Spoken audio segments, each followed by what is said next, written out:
नमस्कार विद्यार्थी मित्रांनो. महाराष्ट्रात सध्याला पूरस्थिती निर्माण झालेली आहे. प्रत्येकाने आपल्या घरच्यांची आणि आपल्या संपत्तीची काळजी घ्यावी. आणि बऱ्याचशा विद्यार्थी मित्रांच्या आईवडिलांचं लक्ष आपल्या मुलाच्या पोस्टकडे लागलेले आहे. त्यामुळे आपण अभ्यास करत राहावा. आज आपण मान्सून आणि पाऊस याबद्दल प्रश्नोत्तरी करणार आहोत. तर पहिला प्रश्न आहे, भारतातील प्रमुख पावसाचे कारण कोणते? हे सगळे सांगणारच आहे उत्तर. जिओलॉजिकल प्रोसेसने बनतो का? नाही. Monsoon winds. Yes, monsoon winds. भारतातील 70 ते 80% पर्जन्यमान दक्षिण पश्चिम म्हणजे साऊथ वेस्ट मान्सून वाऱ्यांवरती अवलंबून असते.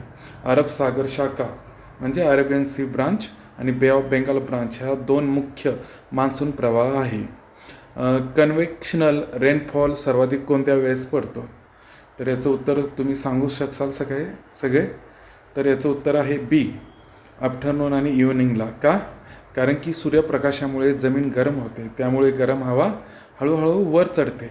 वर गेल्यावरती थंड होऊन ढग तयार होतात आणि दुपारी संध्याकाळी वादळी पाऊस पडतो. हा पाऊस अल्पकाळ टिकतो, परंतु हा खूप तीव्र स्वरूपाचा असतो. डोंगरावर आदळून पडणाऱ्या पावसाला काय म्हणतात? हे माहीतच पाहिजे. आज आपण MPSCची तयारी करतो आहे, तर याला म्हणतात ओरोग्राफिक रेनफॉल. आणि मग याला जर ओरोग्राफिक रेनफॉल म्हणतात, तर डोंगराची जी दुसरी बाजू असते त्याला काय म्हणणार आपण? Leeward side. हा ओरोग्राफिकची जी साईड असते त्याला म्हणतात विंडवर्ड साईड, जिथं विंड येऊन आदळतात आणि जिथं रेन शॅडो इफेक्ट तयार होतो, तर त्याला म्हणतात लीवर्ड साईड. मग हे काय होतं? डोंगराच्या उंचीसोबत हवा वर चढते, ती थंड होते, तिथं मुसळधार पाऊस पडतो आणि लीवर्ड साईडला पाऊस पडत नाही.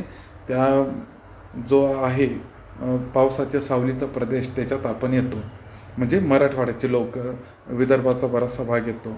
रेन शॅडो एरिया कोणत्या पावसाशी निगडीत आहे? तर आता तुम्ही नक्कीच सांगू शकतात, ऑरोग्राफिक पावसाशी निगडीत आहे. आपल्याकडं पश्चिम घाटामुळे महाराष्ट्रातल्या बऱ्याचशा प्रदेशात पाऊस कमी पडतो, म्हणजे सावली, त्याची पर्जन्याची सावली निर्माण होते. कोकण व पश्चिम घाटात मुसळधार पाऊस का पडतो? तर तेच उत्तर, orographic rain due to Western Ghat. चालेल मित्रांनो, पुढचे 5 प्रश्न मी उद्या आपल्या चॅनलवरती टाकतो. याचा अभ्यास करावा. व्हिडिओ आवडला तर लाईक आणि सबस्क्राईब करावा. आणि कनेक्ट MPSC माझं चॅनल आहे, त्याच्यावर तुम्हाला सगळ्या विषयाच्या PDF भेटतील, तर त्याला कनेक्ट करावं. थँक्यू.